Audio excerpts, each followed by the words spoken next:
Hello, it's Wednesday, March 3rd, 2021 at 6:07 a.m.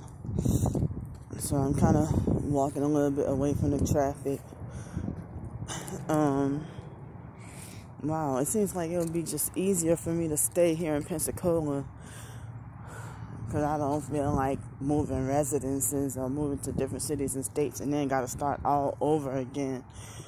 And then I gotta go find my birth certificate and my, certain documents that I have to go dig for in my storage unit and stuff like that.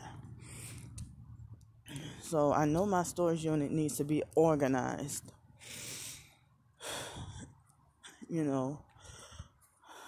But, I don't know if I might have job opportunity here because, see, that lady was telling me about this coming Monday, I was supposed to have a job opportunity with the temp service, and then she just hurried up and rushed me off the phone when I was trying to ask her about job opportunity.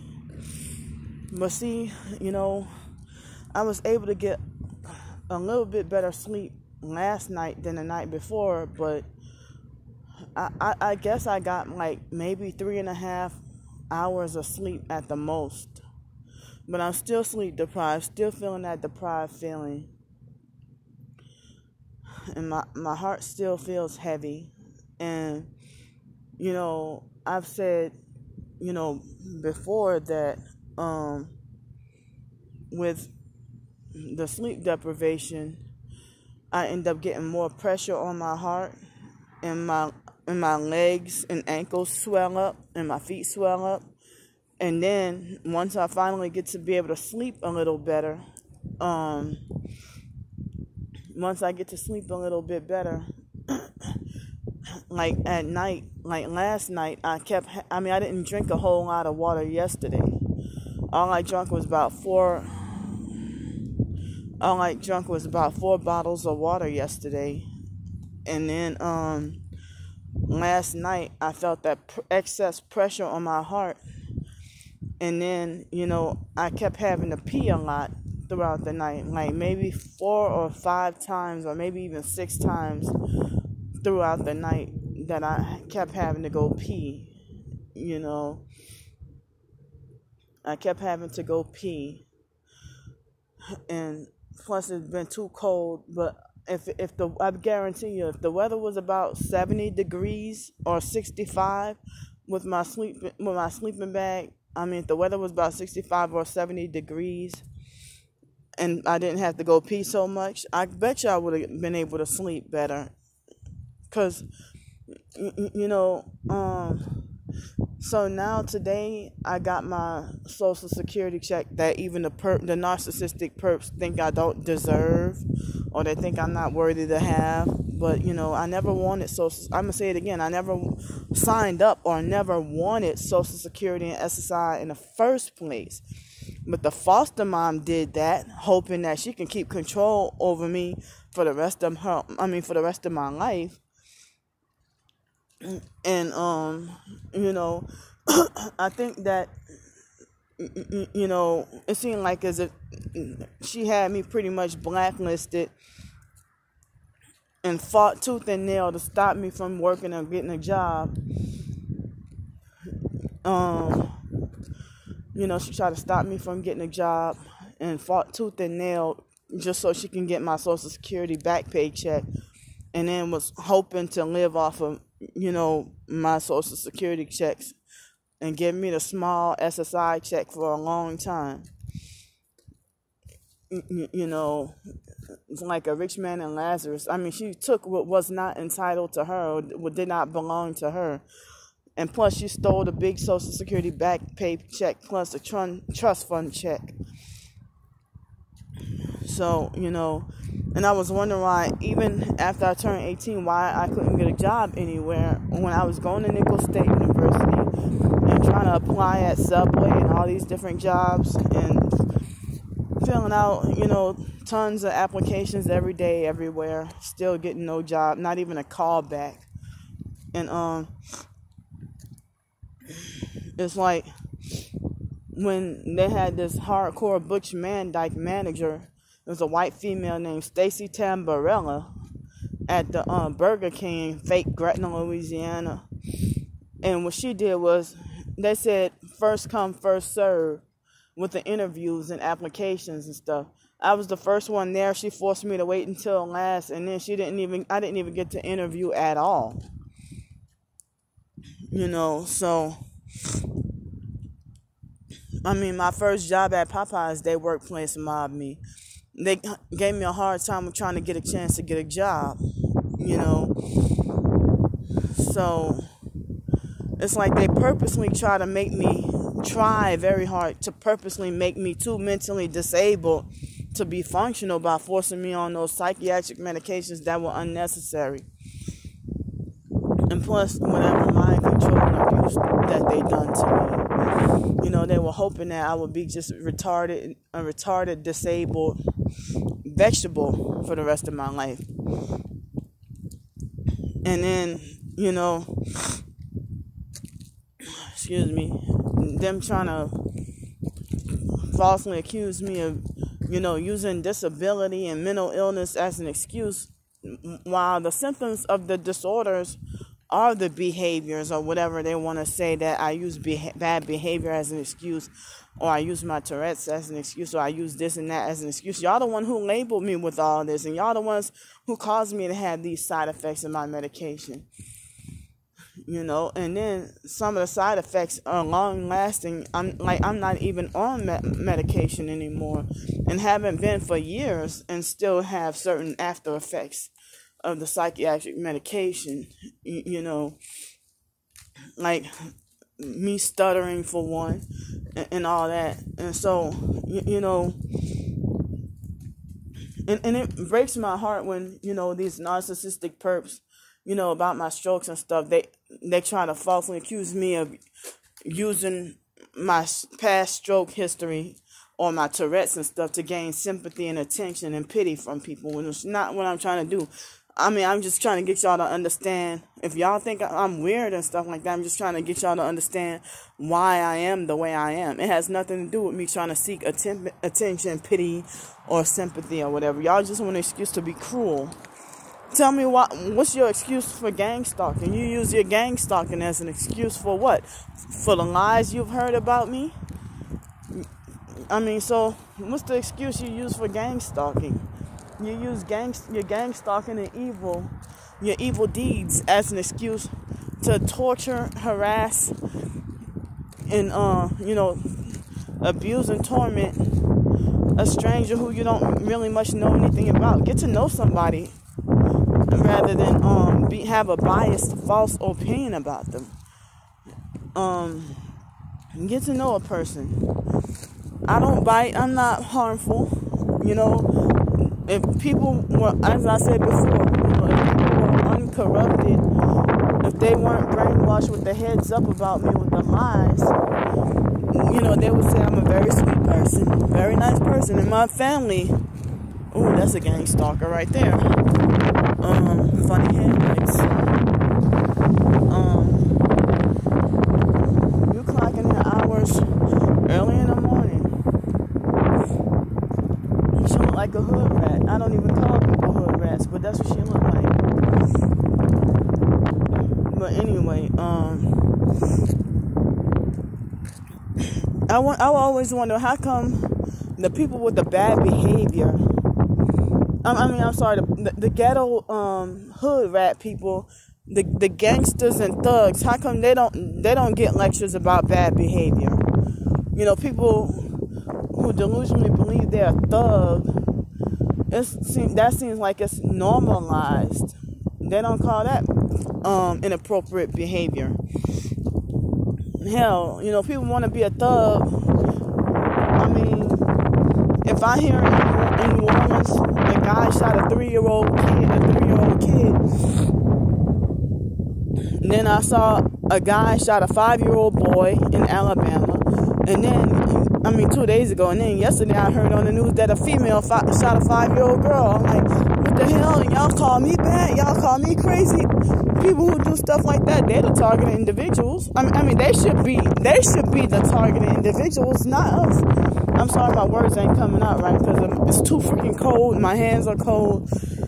And, still need more sleep. So I'm sorry if I sound a little off and incoherent. The words y'all like to say, illogical, irrational, incoherent, and not making sense. Y'all just want to use that as an excuse to discredit me.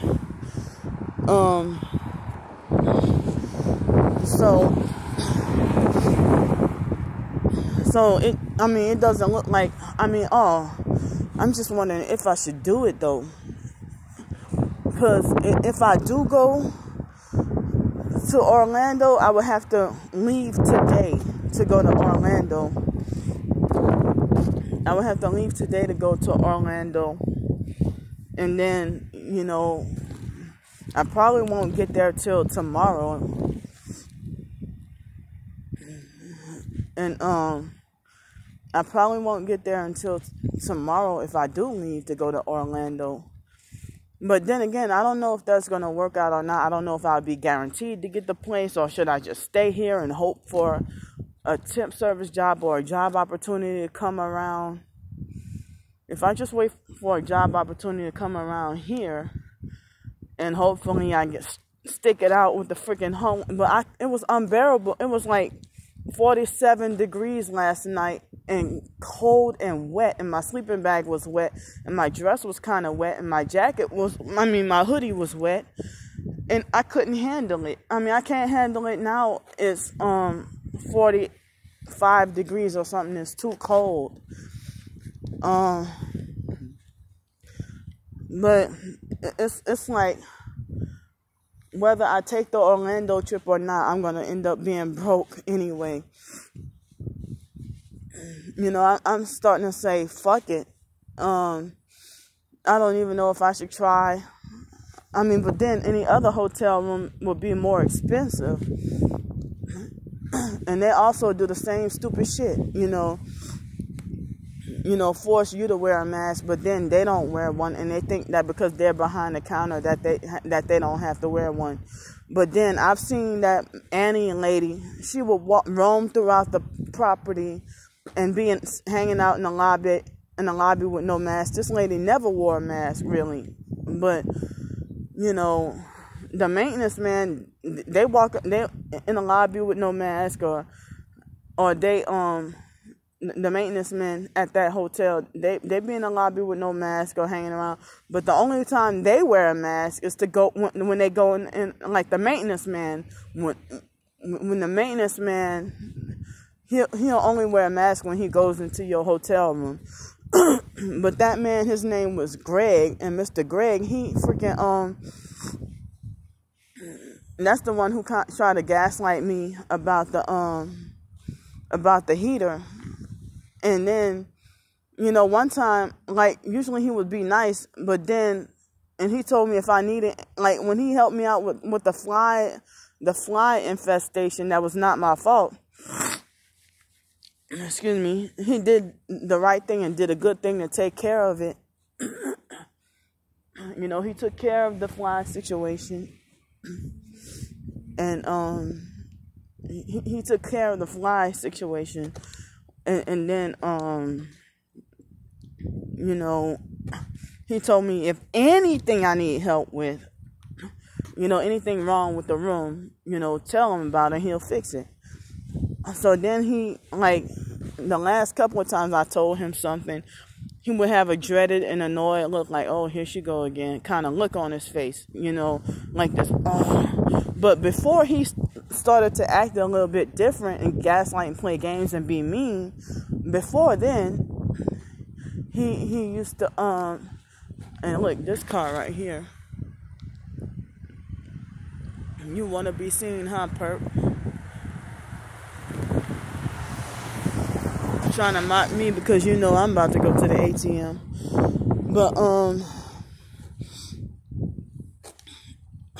But it's like, it's funny because there was a red car that just passed with brighting their lights. And so Mr. Greg had mentioned, like about a week or two after the fly incident, in which I figured the perps did that. That's why I say gang stalking is witchcraft. And so Mr. Greg, on Sunday, he just randomly questioned me about a red Mustang. And I'm wondering, why the hell would you ask me, did I see a red Mustang? I have nothing to do with a red Mustang. But in the middle of the night, the red Mustang that didn't stay there was perping me, and stalking and spying on me, But Mr. Greg questioned me randomly and, questioned me about the red Mustang. And so the moment he questioned me about a red Mustang, that's when I figured he was a perp. Miss Annie used to love me. I used to be one of her favorites, and she used to be overjoyed and excited when she see me. Now she been corrupted and started calling me a perp. I'm sorry. I meant to say she started to get. I'm sorry. Forgive my sleep deprivation. I meant to say she got corrupted and started to act like a perp and act like she dreads my presence, and then throwing up the 666 AOK hand sign and stuff like that. When you throw up the 666 AOK hand sign, to me that's like sticking up the middle finger and saying fuck you, but it's more devilish and more demonic. The hardcore version of fuck you, sticking up your middle finger. Because you basically, when you stick your you throw the 666 hand sign, AOK hand sign at me, that's basically cursing me out. So, they gaslighting and playing all kinds of psychological games. And when you call them out on their abuse and perping, they want to play victim and cry and be like, oh, we've been nothing but nice to you and stuff like that. I'm like, no, bitch, you've been nothing but mean to me. You've been nothing but pure evil towards me, So this vehicle is passing by. I don't think they're a perp. Yeah, so that vehicle just passed by. They weren't perping, they were just passing by. So that goes for you fake TI perps who want to try to gaslight and falsely accuse me of acting like everybody that comes my way is a perp, which is not true. I never done that before. But what the hell am I supposed to do with that nearly everybody's pure evil and mean towards me? Now this weirdo is a perp over here who just came by and circled by and, where is that thing? I can't see it. Yeah. That person, that person is perping right there because he came near me and, that SUV right there came near me, and they just parked like right there like they want to try to monitor me. You're not even at the drive-thru. So that over there is perping me. Oh. Imagine seeing like almost hurricane winds plus being very cold. Cold as, so cold. I know I need to work on my potty mouth, But I just hate when narcissistic abusers, they cuss like a sailor and then self-righteously condemn me for cursing. And it's like, well, how come you act like you have a license to curse? And then you cuss me from A to Z. Like retarded, deformed Carnell. Yeah, Carnell Kenneth Sorrells. Retarded, deformed Carnell. Try to condemn me about the N-word. Try to say, I told you the other day about the N-word. It should not be in your vocabulary. And then me and him got into an argument via text message. Well, he told me that via text message too. But, I didn't realize he was a perp. But, I thought he just acted like a narcissistic control freak fake friend. But, I didn't realize he was a perp. And it seemed like he would only want to communicate via text message and had a specialized different relationship with me from how he does get along with other people. Like friendship equals punishment, and then whenever he texts me, I mean, I didn't even think he was intelligent enough to do such evil. You know, it seems like people who are mentally retarded and mentally slow, they call me mentally retarded and mentally slow, but people who are mentally retarded and mentally slow for sure, you know, and deformed and crippled up, it's like they, it's like they, like even like that girl who I call Slow Hose Toya, you know, who dated my twin sister and the biological brother Wyatt. Toya is only intelligent when it comes to, and clever and brilliant and intelligent when it comes to doing evil, wicked deeds. And Carnell is pretty much the same way. So how he condemned me about the N-word, you know, saying it shouldn't be in my vocabulary, and then we get into an argument, he called me all kinds of bitches and hoes and stuff. So I'm like, you damn hypocrite, you know? So I shouldn't say the N-word, but you can call me all kinds of bitches and hoes and try to say, oh, go join R. Kelly cult. And then try to say, go find your pimp and stuff like that. And falsely accuse me of being all kinds of whores and prostitutes and stuff like that. You know, narcissistic abusers, that's all they think about is prostitution and pimping. You know, their minds are not even pure. And they project their sexual perversions onto us victims. You know, so I didn't even realize that Carnell was a gang stalker. And it's like when you become a gang stalker and sell out and I don't know, it's like your personality, once you become corrupted, and it seems like your personality is not the same anymore. So it's like David Jane. You know, I'm seeing a whole different side of him that I never saw before. He ain't the same no more after you know, becoming a perp. You know, because David Jane, he used to be abused and bullied, and I used to, you know, fight for and defend him when people, and you know, were bullying him and stuff. I mean, he was a little bit older than me, but and it's like we're both considered disabled. But it's like, even though he was a little older than me, but I used to defend him like as if he was a little brother of mine or something like that. You know, and I used to do a lot for him, spend a lot of money on him, treat him nice. And then now he's creating all these lies and false rumors about me. And I didn't realize that he was such a compulsive liar and lives for lying and stuff like that. I mean, being abused by church members, and I call myself trying to stick up for and defend him. You know, I mean, like, how the hell, if you know what it feels like to be bullied and abused and stuff, why the hell would you turn around and go and do it to somebody, you know? So, I'm going to see y'all in a little bit. I got to go. I'm still undecided of what to do.